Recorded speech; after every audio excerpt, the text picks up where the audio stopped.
There's a few different options for products in the equestrian range, and we'll start with those for an arena.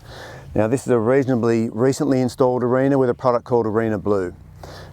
There is a lighter option, Arena Gold, so it depends a little bit the environment you're in and whether glare is an issue and really the aesthetics of what colour you like. They both do a very similar job. They are a surface that goes in about 50 to 75 mil deep.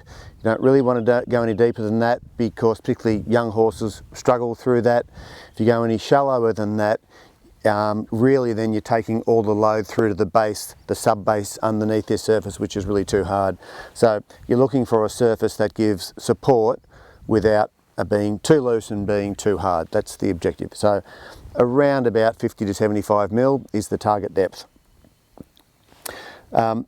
Those products are a blend, so they are sand organics blend. So the idea of having the organics in there is to give you some softness, if you like. Sands, particularly when you get away from the population, the urban centres, you get into areas where some of the sands in the local supply line can be a bit too fine, a bit too silty, or they will compact, not quite like concrete, but they can come a little bit that way. So you're trying to avoid that. If you want to fluff those sorts of products up, you don't want to throw away the sand, but you want to fluff it up and loosen it up. You can use something such as the Racetrack Fiber. So that's a fibre that you'll blend through the sand, soften it up, fluff it back up, and it gives it a little bit of ease underneath the horse's hooves.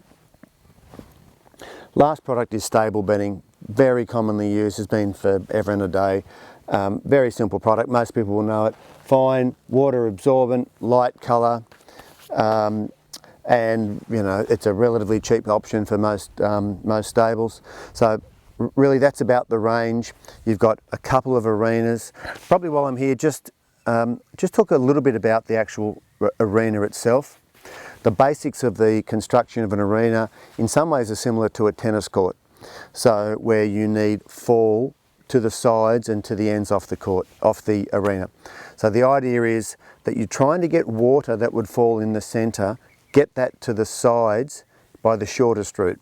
So you don't want water tracking from one end all the way down to the other, because that moves the Arena Blue or the Arena Gold out to the edges, and you get wash, which you don't want. So the base beneath this, so this surface only gone in about 3 weeks ago, the base beneath this was slightly crowned in the centre, slightly falling to the sides and slightly falling to the ends. So it's a hard base, it was a compacted base, and then you put the arena surface over the top of that. When the water gets to the outside, you've then got to think about how you might pick that up. So there are some actually drainage lines just inside, right at the edge of this arena. So the idea is to move the water to the side, get it into a drain, an ag pipe or something, and then get it away from the arena so it drains. That's the nuts and bolts of an arena.